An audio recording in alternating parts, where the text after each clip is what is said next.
Hi, I'm Savannah Jones with my co-host Stephen Hodges, and this is DMG's Bootstraps and Business. We're speaking with Oregon State Treasurer today, Tobias Read. He's a candidate running in the May 17th Democratic primary for governor of Oregon. He believes Oregon is in need of new leadership and a new direction. We'll be discussing his vision for addressing some of the urgent challenges Oregon businesses are facing today and his immediate plans for improving Oregon's business climate. Well, Tobias, thanks so much for joining us today. We really appreciate you making the time. Want to find out a little bit about you before we jump into the challenges that are facing Oregon businesses and some of your plans to help Oregon become a more proactive business climate. So just tell us a little bit about yourself, where you're from, how you got to Oregon, and then how you got started in politics. Yeah, great. Well, I'm an Oregonian by choice, and thanks for giving me the chance to talk with you. I'm looking forward to the conversation. I came here to go to college. I was born in Montana and raised in Idaho, and it was the first university west of the Mississippi in Willamette that attracted me to Oregon, and I have more or less been here ever since. I did work at the U.S. Treasury Department, and I went to business school at the University of Washington. Hopefully nobody holds that against me, but I'm a Bearcat at heart. And most importantly, I am very fortunate to be married to a saint. We have two great kids. Our daughter is in 7th grade and our son is in 3rd grade. And I have the honor of serving as state treasurer now in my 2nd term, building on about 10 years of service in the Oregon legislature, where I spent nearly my entire time on the House Revenue Committee and worked on economic development, infrastructure, transportation. So I feel like the combination of that and a number of years working at Nike give me a good balance of experience and diversity of perspectives, and a real focus on what I think is needed for the future of Oregon. Well, there are a lot of people that are in the running for Oregon governor. What kind of makes you stand apart from the crowd right now? I'm not even sure, Stephen, how many people are running right now? I think it's 19 or something. I know it's over that. I mean, if you include all, I think Tobias, isn't it 22, 23? You know, honestly, I am focused on the Democratic primary because, of course, my chances of winning the general election and becoming governor are a lot less if I don't win the primary. And that, as we speak today, is exactly 9 weeks away, 63 days. In this race, I think there is a distinct contrast relevance to this question. It's the question that voters really need to be asking themselves. Do they want more of the same or some kind of a change? And everybody I talk to is really dissatisfied with what's going on right now. That's what makes me different as a Democrat, because I'm willing to say that what we're doing right now is not working. And it's not okay to be satisfied with the status quo, to see so many of our fellow Oregonians living on the street, to see so many headlines about another shooting. To be in constant worry, as every parent I know is, about whether their kid can stay in school, or whether they're going to be sent home as a result of a COVID outbreak or the lack of a substitute teacher. These are things that we should not be satisfied with as Oregonians. We can do a lot better. We can do better. We're long on good intentions in Oregon, and I would much rather have that than not having good intentions. But we're really short on execution, on follow through. That's what signifies a real difference for me relative to the other candidates in the Democratic primary. I've served in the legislature too, but I've learned as treasurer that is not the end of the process. You know, passing a bill, appropriating money is good, but that's often the beginning of the process, not the end. And it is not enough to congratulate yourself, to govern by headline or the pursuit of a headline. The challenge, the difference is when we focus on execution, on the follow through that comes after the headline, on diligent attention to making sure that results actually are achieved. That's what I've learned as treasurer. And it's a difference of serving in executive office. I'm the only person in the race who has run for and won statewide office twice.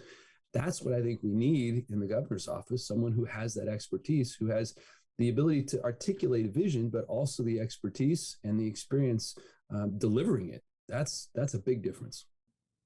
Yeah. What would you say? I mean, you know, this show is about business, you know, what you're going to do to impact businesses in a positive way. And I think some of the things that you just spoke about, homelessness, right? That comes up quite often when we're talking to different business owners. A lot of them wouldn't tell me or Savannah that, hey, it's one way or the other politically, but what they do tell me is we've got to change. This isn't working, specifically downtown Portland, which, Governor, you're not going to be on the city council. I totally understand that. But a lot of business owners are feeling left out, and they're moving. We see that. You see downtown Beaverton, for example, that is growing, right? I mean, it feels like the whole Pearl District literally packed up and went to Watson Avenue right over there in downtown, which, not to be funny, but it is, weird to see. I'm a lifelong Oregonian. I don't think I've ever seen this in my life. And then when I hear people talk, they're like, I can't be downtown, and they're very worried about Oregon. So what do you say to the business owners? How would your administration help them, deal with the issues? Well, I like the way you put it, Stephen, because it really is a serious issue. And anyone who claims that it isn't is, I think, either being disingenuous or oblivious. I spent some time in downtown Portland. My sense of time is a little warped these days, but it wasn't too long ago. Walked around with 5 different small business owners downtown on one afternoon. 4 of them were women. All of them talked about how they have been accosted, if not assaulted, in the context of running their business, and the range of things that they experience, that they confront, that they're expected to deal with as business owners is just astonishing. They're not just entrepreneurs. They are social workers. They are therapists. They are cleaners up of human waste and all kinds of things. It's not reasonable to expect people to do this. And it has a real reputation on the immediate future, on the immediate experience that people have as business owners, as people interacting in the economy, just trying to get along. But it also has a reputation, an impact on our reputation regionally and nationally. I think we are missing out on opportunities, some of which are big, some of which are small, because of this reputation. So we have to take it seriously. And yes, the governor has a different role from the mayor and the city council. But and as a side note, it's also important to recognize that this is not just a Portland problem. It's visible in Portland, and we all recognize that. But I have conversations with mayors around the state. Just a couple of weeks ago, I was talking with the mayor of North Bend, not the city that comes to mind first when I think about this question, but she has challenges too, talking about what this means for that community. So I think the governor has a role to step up and to make sure that the state resources are available for local communities to put into practice the solutions that make sense in their local communities. For me, it is not okay, and I'm willing to say this, it is not okay for us to say our neighbors can just sleep on the street. There's nothing compassionate about letting that happen. And it's not fair to them, to the people who are in that situation, for people to be living in unsafe conditions, surrounded by trash and needles and human waste. And it's certainly not fair to business owners and families and people who are just trying to interact with businesses and get through their life. So making sure that we've got immediate priorities on the transitional and emergency housing that are needed, where people can get access to mental health services, to addiction services. We can and we should be using vacant motels and hotels and office spaces to do that. There are lots of models that are promising. And in the long run, we've got to be a lot more aggressive about building affordable housing in lots of forms, in lots of places. We got to get faster at that, not only because we need it, but also because people are understandably frustrated at the lack of progress. We risk losing the confidence and support of taxpayers and voters if we're not getting better at that. I've talked to lots of people who say, yeah, I voted for these bond measures, these levies to construct new affordable housing, but I'm not seeing it built. So we've got to make sure that is a priority as well. It's an all of the above strategy because the stakes are too high. Ultimately, people need to feel the urgency that this represents, and we need to act with that intention. Let me double tap on something here that you just brought up, mental health. From my understanding, and Yeah, I think everybody that I know has been impacted by somebody they love with mental health, right, or themselves. And when you see downtown, and you not just downtown Portland, it's kind of spreading, more in downtown. It's kind of I think unfair to just say downtown Portland, but when you see a lot of homeless people, people say, well, they're drug addicted, but why are they? You know what I mean? Why are they drug addicted? Are they self-medicating? And then it makes me wonder, and this is a personal question that actually, I'm kind of going off here, but do we have the funding for mental health, and do we have the right law in place? I know that's kind of a big deal because if somebody doesn't want to get help, you can't force them to get help. If they're not a danger to themselves or others, you're not going to get the help. And for families, because I've been impacted, I have, maybe somebody that's close to me, we've tried to get them help. They didn't really want it. Clearly, they're a danger to themselves, though the law would say they're not. And, I've often wondered, do we even have the right law in place to be able to get people the right help? B, do we have the money? I'll let you take it from there. Well, let me start with B, because I think the question we have to start with is really the compassion that you articulated well. Everyone wants to help people who need help, but yes, for it to be effective, people have to be open to it themselves. But once you get to that point, I think the first question is really capacity. And we don't necessarily have adequate capacity to deal with the needs for mental health services. I think about this in particular in this context of schools. And I have a number of friends, I'm sure we all do, who are working in schools as educators. And the stories that they tell about what students are experiencing, what they have experienced through the pandemic, what they're coming back to, is pretty striking. And yet, teachers are being put in the unenviable and sort of impossible situation of having to deal with that without adequate capacity. So there's a pilot project that I've been really intrigued by that's trying to address that specifically, and it's doing so in a really interesting way. It's bringing mental health professionals into schools, and I think that's important. So it's removing a barrier. It's a lot easier to get someone that sort of an opportunity if they don't have to travel somewhere, if they don't have to sit in a sterile office that might not feel very comfortable. Easier probably to have a conversation if you're walking around a track or a playground or sitting in the bleachers than having to travel to some office. And the other thing that's really exciting about it is this pilot uses young professionals who are still accumulating practicum hours. So while that need is addressed in the immediate term, it's also adding human capacity to the workforce. And there's, I think, good discussions to be had about laws and what's required. But that's sort of the second point, I think, after we try to address the capacity, so people have the ability when they want it and choose it. And kind of to that point, I think when I look at the law, it's interesting because that's not very progressive. It's almost regressive, right? Until there's a problem, we can't help you. But, at what point is that, right? I mean, that's where, and then what's heartbreaking to me, growing up, you would hear people, say words about homeless people like, oh, get a job, or this is different. A lot of these people, they're not going to get a job. They can't do a job. And that's where it's particularly heartbreaking is what are we going to do? We're just going to let them go, right? Or is a plan to not from you, what is that plan to just move them on out of sight, out of mind, which isn't, I don't think anybody on any side of the aisle thinks that is a great idea either, right? Here we are, one of the richest countries, I think, in the world, and, we have that going on. How do we attack it?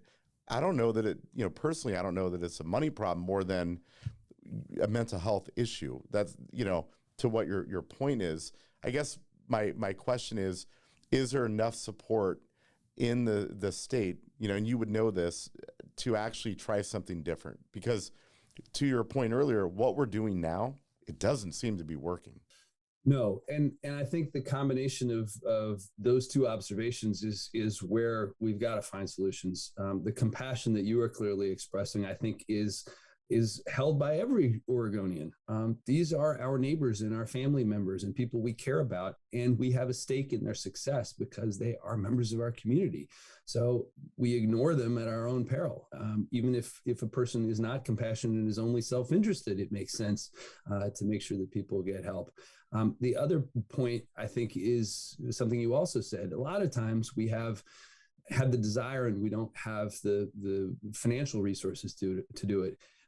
In this situation, as with many others we'll probably talk about today, it's almost reversed. We have the wallet, we have to summon the will. And that does mean questioning status quo. It does mean saying and acknowledging that what we're doing right now is not working and being willing to question that. One of my favorite quotes comes from a historian who said that, in every road that leads to the future, history has placed 10,000 people to guard the past.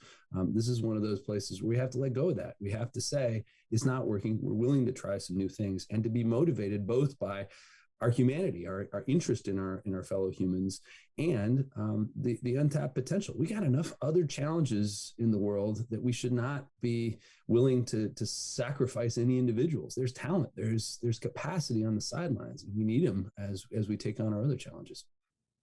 Absolutely. Well, we've talked about mental health and challenges facing Oregon businesses. Also, we touched a little bit on crime throughout the state.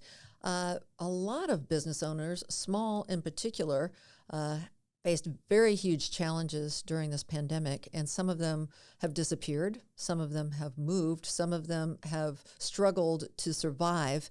And now that we're not at the beginning of the pandemic, we're not at the end of the pandemic, but things are evolving in regard to the pandemic. But are things going to get better for businesses? Because right now, businesses feel like Oregon, as a state, as a whole, is anti-business. Do you have any plans, or what is your vision for a more pro-business climate in the state of Oregon? Samantha, thanks for the question. I think you're right. A lot of people do feel that way. And I always find it really fascinating when people say that. And I ask sincerely, what do you mean by that? Because lots of people have different versions of that. There does seem to me to be some commonality amongst feeling a lack of support. And I think we have plenty of room as a state to have a debate about what constitutes a good employer, or the sort of business that we want in Oregon. But I hope we can get to the place pretty quickly of recognizing that we do want more businesses. We do want more jobs. We do want higher wages, not lower. Because ultimately, the things that we want to do for ourselves and for our kids and for our future require money to pay for, and a growing economy is the best way that we can pursue that. There is no conflict between progressive values and aspirations and a growing economy. In fact, I think they have to go together, and that makes me, I think, sometimes I feel like an unusual person as a Democrat, but I really believe this. And that's a role for the governor too, to be a cheerleader for the state, to set the tone at the top, to say we celebrate economic success in Oregon and we do what we can to make it possible. I think it comes about as a result of a change in attitude and tone. Business and government can't be on the same side of everything all the time, but they can be a lot of the time. And at the very least, we should seek an environment where the state is looking for ways to say yes. If they can't say yes, to at least say no quickly and clearly. Virtually every business person I've ever talked to said, the best answer, the answer I want most is yes. The second best is a quick no. And the worst is the rolling maybe. I want clarity. And if it's not going to work, I should move on to the next thing. So I think we can change that attitude pretty significantly throughout state government and say, we're going to try to figure out how to say yes to things. It won't be possible every time, but we can at least be clear. We can at least recognize the role that the state government can play in creating conditions for businesses and entrepreneurs to flourish. We want to be that sort of place where an entrepreneur, a business owner, a CEO, people who are making decisions about where they're going to locate their business, to grow, to invest. We want to be a place where it's attractive. We're not going to win every one of those competitions, but we absolutely should be part of it. I was really disappointed in the way that the Intel decision played out. I don't know that we would have won it. We should have been on offense. We should have been in that conversation. There are lots of elements to that, but I think Intel, as we all know, is Oregon's largest private sector employer. I think the governor and the CEO of Intel ought to be on a first name basis. We ought to be paying every bit of attention we can to helping them overcome their barriers. It's obviously an international scale question, but Oregon has a role to play here, and that plays out on large scale with Intel, and in small scale with businesses that are starting and maybe are going to become Intel someday. Having the access to capital, having the ear of decision makers, having the mind space amongst those who are making decisions about our future is key.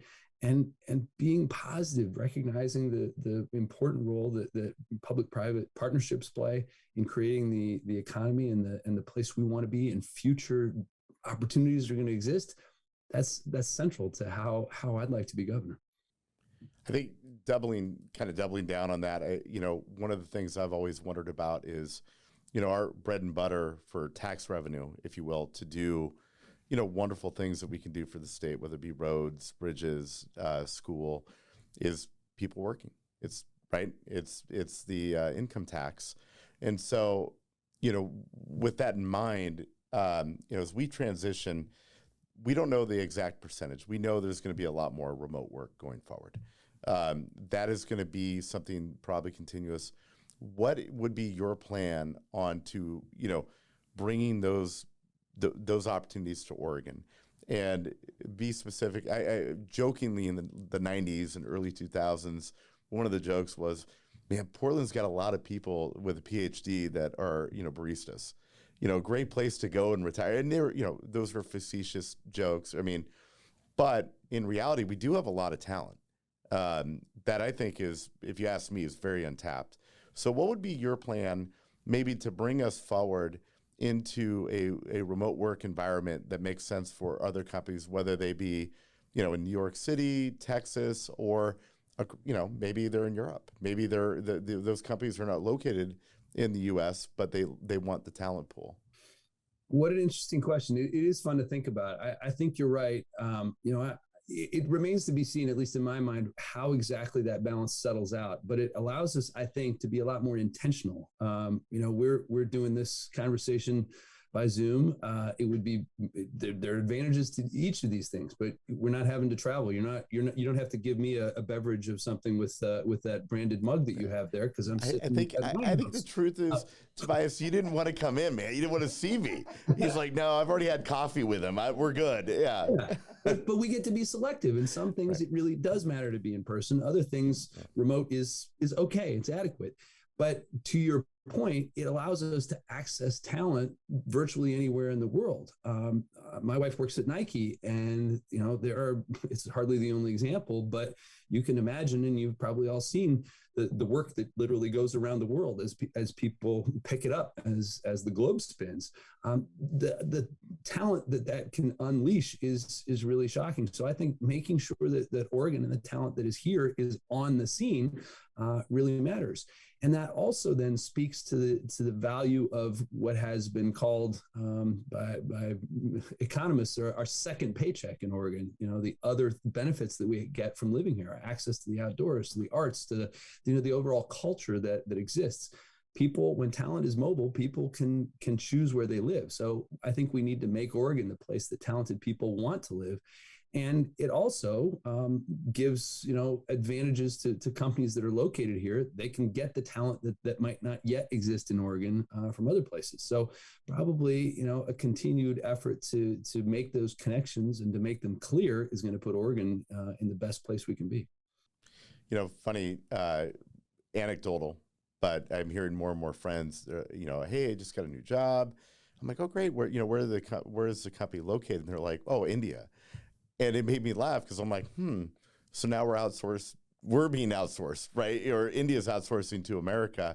That is a huge change, right? We're seeing kind of a shift where we would outsource jobs, Yeah, 10 years ago, and right? to your point, it becomes a question of what outsourcing really means, and if it means anything, frankly, not to pick on you, but that is the question, right? Like where Absolutely. does it go? Where Right. if does headquarters matter in that same way? It matters in that we want headquarters and the relationships with companies, but it doesn't mean that we can't participate in companies that happen to be headquartered elsewhere. We can. That might be the way to begin recruiting companies to Oregon, to say, look at all the talent that we have here. Plus, look at this being a place you want to spend your time when you're not working. But it can, I think, stimulate conversations that might not otherwise happen. Which leads me, I think, us down the path. As far as recruiting businesses to Oregon, I don't think anybody would, and if it's going on, I don't know that we publicize it well enough, but I don't think anybody would say, hey, Oregon does a great job of recruiting corporations to come here. Now, that may not be true. Maybe we do a great job, but we don't talk about it enough, or maybe we don't. What would be your plan to recruit organizations to move here? Well, I want to say, from my own perspective, I think it has to be, on par at best, or maybe slightly secondary to making sure that companies that start here are given the maximum opportunity to grow. We've probably all heard the story about Phil Knight saying, he has webs between his toes. That's the reason he's still here. He grew up here, and so there's nothing that can really match a company that starts in a place. So we want to make Oregon the place for entrepreneurs to grow their businesses and then feel welcomed and to have access to capital and to stay and flourish. Beyond that, yes, we want to be a place when businesses are looking to move that would be considered. I think we have to recognize the functions that are important when those site selectors are thinking about that kind of thing. High on that list has to be education, a system of schools that is going to be attractive to the children of the workforce in question, to the customers and the children of customers, all of those things. So education matters a lot. I think that culture of innovation, we haven't yet talked too much about higher education and the R&D and what happens there that can spin out new solutions, new technologies, new industries, even in infrastructure to help people get their people and the things where they need to go. There are huge opportunities and needs in that front as well. And finally, I think there are tools. There are examples of what we've done in the past, not to sufficient depth or duration, but to offer tools to Business Oregon and to ultimately to companies that may want to relocate. So all of those things have to be part of an overall agenda. I've been part of those discussions long enough to not think that we have to start over or reinvent everything, but it has to be a serious priority and consistent attention paid to economic development in a way that I think has been lacking in recent years. Fair. Yeah, I think myself, like many Oregonians, when Intel, I think it was Ohio, correct? I felt like the Ducks had just lost to the Buckeyes. I mean, it was really kind of defeating for me. Are we offending Oregon State fans? Yeah, probably. And they don't care about me, so the Oregon State fans are like, whatever. I'm gonna get some text messages on that comment right there. Hopefully, we can edit. But my point, is it was a little bit disheartening for sure. Yeah. I made a really strong statement about that. I might have, and I think what happened after that indicates how strongly other people felt about it. I just put up a statement about it, and the Portland Tribune made it an op-ed.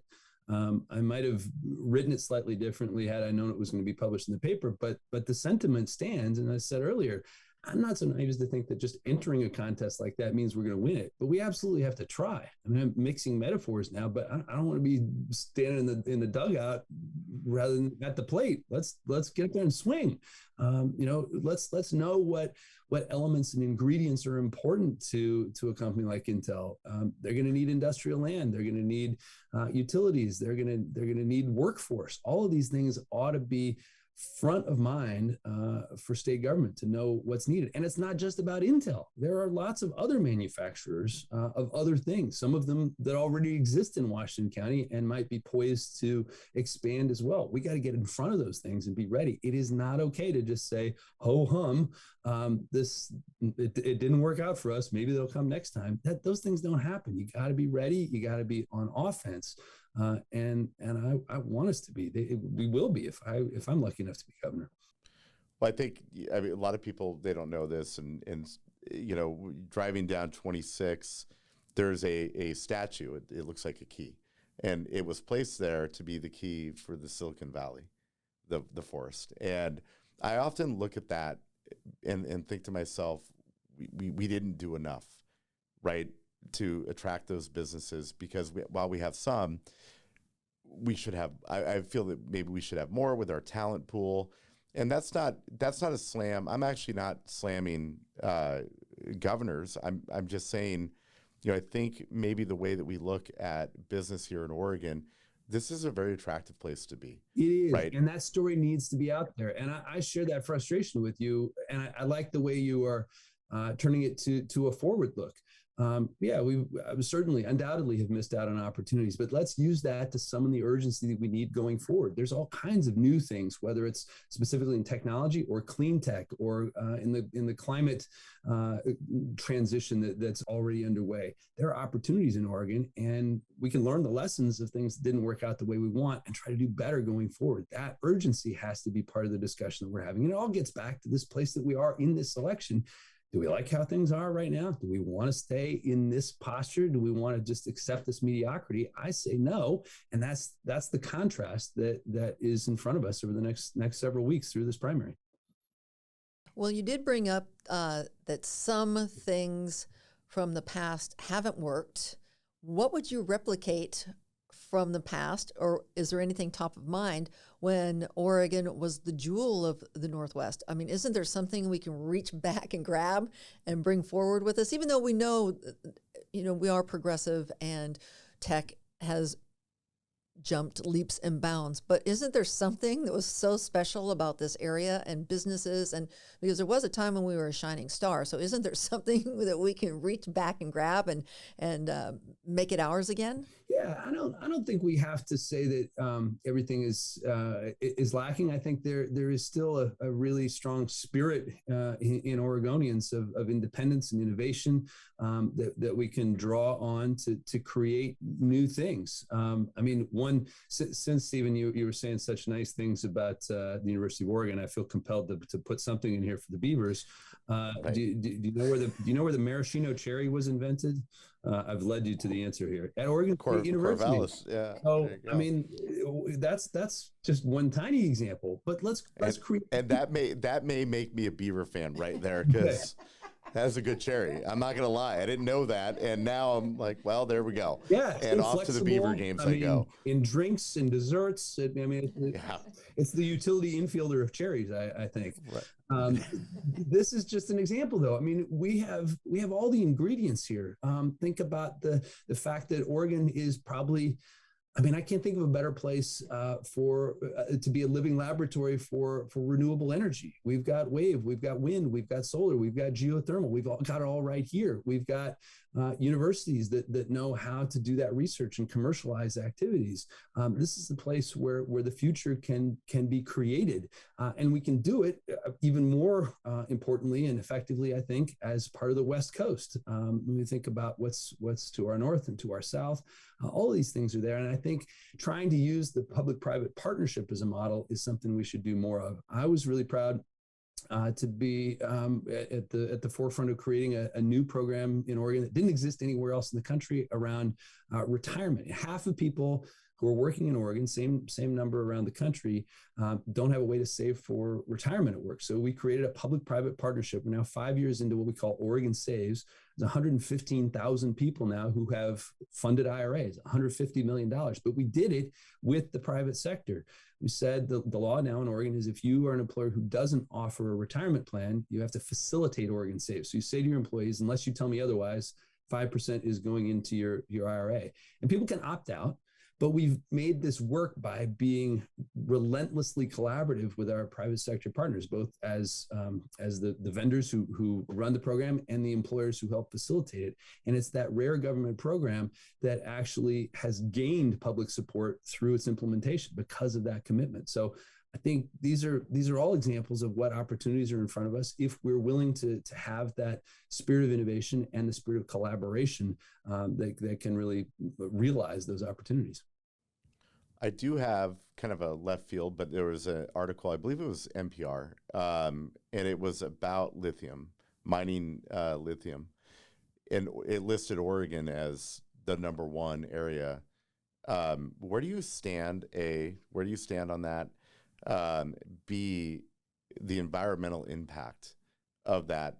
It was lacking in that article, and it really made me wonder because we're we're not exactly a mining area or anything to do with drilling either. I'm not saying oil, I'm just saying. So my question would be, and I wonder, this is probably for every Democrat candidate, right? Where would you stand on that? Well, every candidate, period. I don't think it's limited to, this is the question of our survival, right? And we have to recognize that things change. Our understanding of how the world works can change and what's going to be required. There's interesting discussions right now where all of these things are in tension. Our concern about carbon impact, our concern about fish, those things are in tension when it comes to hydroelectric power and dams, for example. So I listened to a really fascinating podcast some months ago that the folks at Marketplace, also NPR, did, called How We Survive. It was about this climate change question. And I remember specifically there was an episode or two around this lithium mining question. And if I remember correctly, they used an example that's on the Oregon-California border. And so I don't think we know enough yet about how, obviously it's going to depend on the specific site and how it is impacted, but we've got we have a tradition in Oregon of having high environmental standards, but we have to be careful about that. But I think we can't, say no preemptively to something that could play a really important role in helping us transition away from carbon. All of these things are a compared to what kind of question. So I don't think we should set them up to be all one or the other. We've got to uphold high standards, and we've got to explore the opportunities that can make us, more on a more offensive posture when it comes to the climate catastrophe that's here now. Right. So, yeah, it's interesting because, to become really climate friendly, if you will, we may have to mine, right, lithium for the batteries to go in that car, and that is, I didn't realize, I don't think a lot of people realize where Oregon would be when they have the unmined, lithium. I until that article came out, I had no idea. And I'm assuming that article's true. And to extend your point, I think we're also seeing with what else is going on in the world, in Russia and Ukraine, the national security implications of how supply chains work, making sure that we have the ability to manufacture things and to control our supply of important ingredients is also a factor. Yep. All right, this is going to be an interesting one. So, me as a business owner, I know, right? It's going to be a great one. Yeah, it's. I know what everybody I've ever talked to in business, every business owner I've ever met with, they bring it up, and they usually slam it a little bit. The cat tax. Yeah. Okay. And we just went through 2020, 21, and you had a lot of stuff now going on in the world, especially Oregon. And the cat tax reads for the privilege of doing business in the state of Oregon. And I've said it before on another podcast, so I'll say it again so it's fair. I personally am like, well, I don't know that I've seen the privilege yet. I know Oregon's amazing. I know I'm being, a little bit glib when I say that, but there are a lot of people that feel that way. Yeah. What is your stance on the cat tax? would you change? Would you want to see it change? Well, let's start at a higher level about taxes as a whole. There are two reasons to have a tax, of course. One, to raise money to buy things that we want to buy, and two, to motivate behavior. And there are advantages and disadvantages to just about every sort of tax. I mentioned that I spent almost my entire time in the legislature and on the revenue committee. So I've spent a lot of time thinking about this, and I have some strong opinions. Here I'm going to continue the non-scientific experiment I have been running since I joined the legislature a long time ago.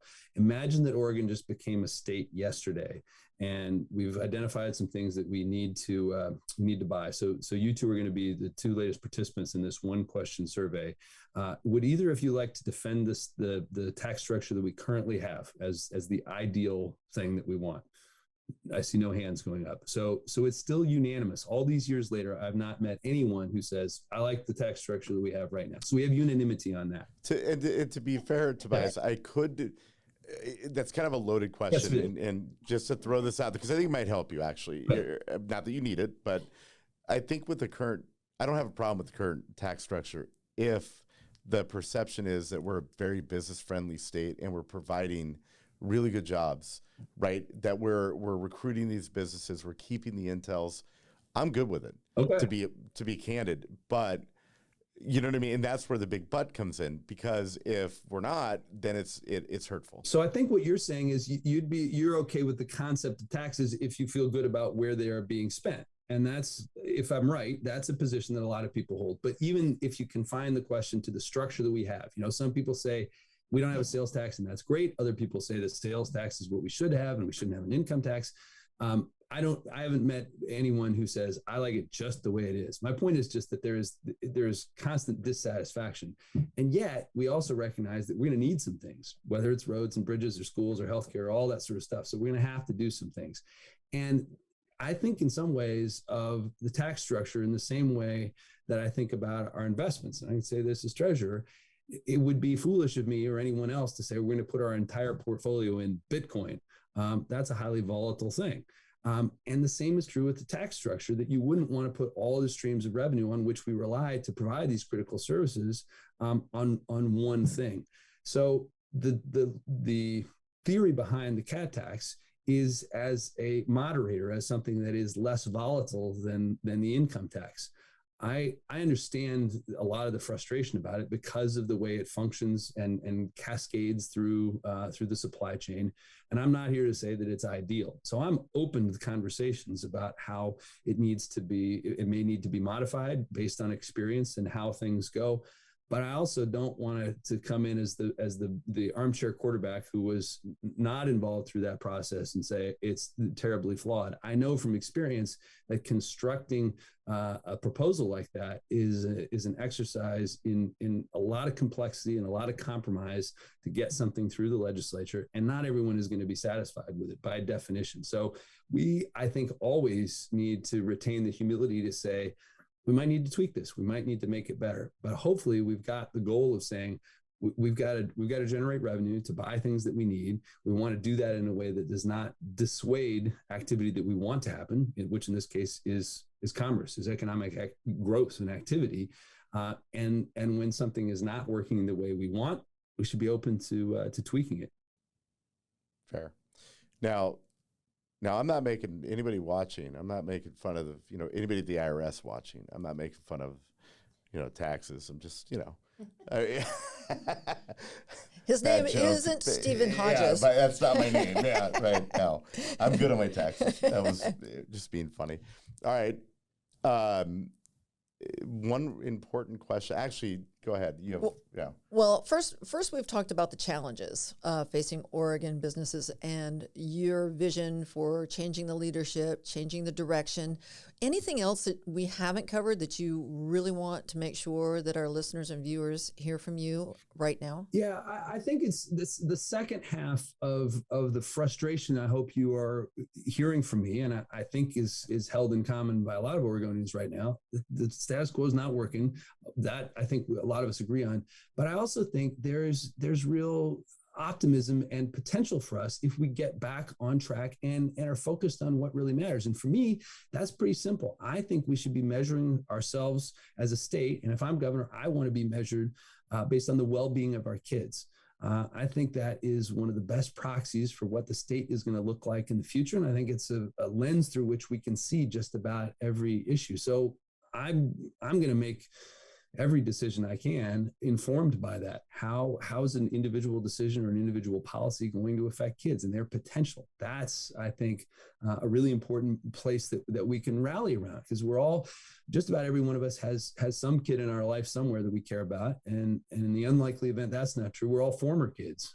So we can recognize the potential that exists in young people in Oregon. That has to be one of our organizing principles as well. I think that's really important. And to be fair, I don't know if Savannah was ever a kid. I think she just appeared one day. Very, very mature. I mentally still am a child. So it evens out. We even each other out. All right, and I'm going right there. Yeah, I understand. He's going to prove it. I'm going to actually prove it right now. Last question. It's a very important one for me. Okay. Is, in your opinion, a hot dog a sandwich? Oh man, I have not thought about this. I have heard some politicians answer questions like this by saying, some of my friends say yes, some of my friends no, and I agree with you cannot. Yeah, no, we're going to double down. I'm going to say yes, because there's bread, a bread product around it. So I'll say yes. We're 1 for 1 now. Yeah, I said yes. Yeah, yeah, she said yes. But do you put mayo on a hot dog? I do not. Right. Nobody does. And so I'm just saying, I mean, yeah, it's got meat and bread, but I don't know. But do you put mayonnaise on every sandwich you had ever? I mean, Tobias, I don't know how to reveal a secret, but yes. Yeah, I mean, look at me, man. Like, you know, I'm working on it. I'll drop. He's gonna leave off the mayonnaise. Yeah, I'm gonna drop a fat joke on myself. Yeah, here we go. That wasn't about that. I mean just no, you didn't do it. I did it. The preferred condiment on every sandwich, I don't think. Speak for yourself, Tobias. All right. I mean, fair enough. Not God's the gift. One for me on every sandwich. Right. I mean, I just found out about avocado mayo. So how about, given that we're out here in Beaverton, what have you been made aware of one of my favorite condiments, the cranberry mustard? Where is said condiment? This is made by Beaver Foods of Beaverton. It's excellent on the leftover sandwiches after Thanksgiving. You know, you don't have to. It's all right there. It's cranberry and it's mustard. It's wonderful. I would love that, because I don't eat mayonnaise, but I'll eat mustard on anything. So that I would do. Yeah, I'm not allowed. I'd put it on a hot dog. I haven't tried that. Good idea. Yeah, I'm not allowed to eat mayo anymore. So I mean, I'm just whatever. So real quick. Yesterday I didn't. I've got to ask the question. Baseball. Yeah. Pro baseball to Portland. Yes or no? I mean, absolutely. This is I mean, I'm an unabashed fan here, so I have to answer this with a different. I didn't bring a hat in here, but if I take my treasurer hat off, the answer is heck yes. In fact, one of the great disappointments I continue to think about is the a number of years ago when the Timbers were transitioning to MLS and they had to add to the second side of stands to the park downtown, that we missed an opportunity in Beaverton to have a AAA park right here in Beaverton. I think about that all the time. Yes, we should figure out how to have more sports here. I mean, this is obviously there are going to be financial questions and whether there are, there's public support and all that sort of stuff. But well, and those at Nike call it Portland Sportland. I mean, I've heard that many of times from my Nike buddies. They're like, yeah, well, it's Sportland. We should. You're not going to get a real objective view from me. I don't know if you saw this over the weekend. The Secretary of State and I had a bet on the high school, the girls semifinals in the state tournament. And I'm proud to say that the Beaverton Beavers bested the Clackamas Cavaliers champs and went on to win the state championship. So in the coming weeks, the Secretary of State owes me lunch in Beaverton, and I would be happy to take your suggestions on where we should go have lunch in Beaverton. Well, I mean, it'll be one of the restaurants that moved from downtown Portland. I mean, go to the new Pearl District and I think it's Watson Avenue. I mean, I want to go shake the hand of the new mayor. It's like, hey, I don't know what you're doing, but great job. You see what's happening. I mean, it is insane how quickly that's growing, and But now, and the diversity there. I mean, I was standing on a corner looking at a restaurant, a Burmese restaurant, a vegan Indian restaurant, a Korean restaurant, all within view in one corner in Beaverton. It's great. Yeah. And to be fair, I mean, I'm looking at all this. It reminds me a little bit of old Portland, 90s. It's kind of got this little vibe to it, and I'm like, this could be interesting to see how this all, how it all plays out. And we need more of this. This is a podcast not just about Beaverton. We happen to live in Beaverton, correct? But I mean, we're statewide, here. right? Yeah. But I mean, you bring baseball to Portland. Not, maybe not you personally, but if it is able to come, and I will. I know. Yeah.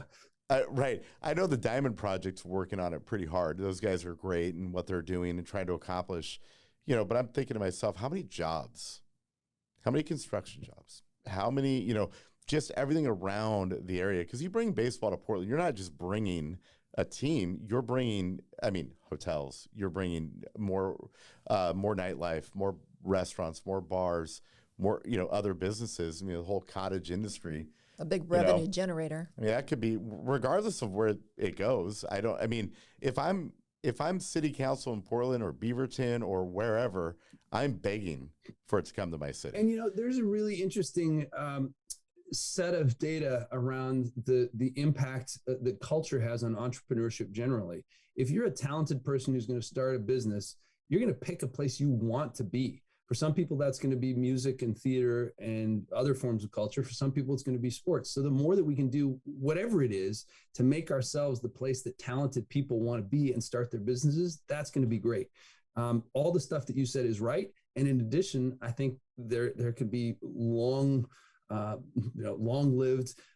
inquantifiable kinds of benefits too, because someone will show up here and then start their business that we can't even conceive of right now. Well, think about it. I guess that brings up a question. We're probably running over time. So, but I guess one of the things is, I see a private group trying to fund the whole thing, and they're doing, I think, pretty well there. But it makes me wonder, whenever I see a private industry do it, there's money to be made. The question I have is like, well, why not state funding? Well, because at the end of the day, legislation on the books that does have an element of that, and you may be familiar with this. It was passed maybe like 2002, something like that, in one of the previous with the nationals, right? What? Or expos. Remember the expos were coming? I think, yeah. I think it was associated with that episode. But what it said is that the incremental tax revenue paid by players and executives above a certain threshold could be used to repay the bonds associated with a stadium construction. So that's an element of public involvement that is kind of no downside, in the sense that tax revenue wouldn't exist if the team weren't here. So why not use that to help fund the construction that would make the team possible? I think there are creative mechanisms like that can make sense. Yeah, very cool. Well, I'm gonna stop acting like a child and asking you silly questions, right? Fine. Yeah, no. Fun. All right. Well, Tobias, we really want to thank you for your time today. My pleasure. This was a great opportunity for us to get some insight on where you're coming from and what your vision is for the future. So basically, we can't continue to do what we're doing. We need to switch it up and do something different. Yeah, and to be on offense, to recognize that the potential of the state is only realized when we have a growing economy. That we have to understand that urgency. We have to act together, and we have to be on offense. So I would really love people to be in touch. I'm easy to find on the web and everywhere else. One of the advantages of having an unusual name, if you search for me, you'll find me. Just remember, it's read like read a book, READ, and I'll be eager to be in touch with people. Very good. Thank you so much, Tobias. It was great speaking with you. Thank you. Thank you, as always, for checking out DMG's Bootstraps and Business. If you'd like to find out more about our guests, DMG, or these podcasts, just check out the show notes. Thank you.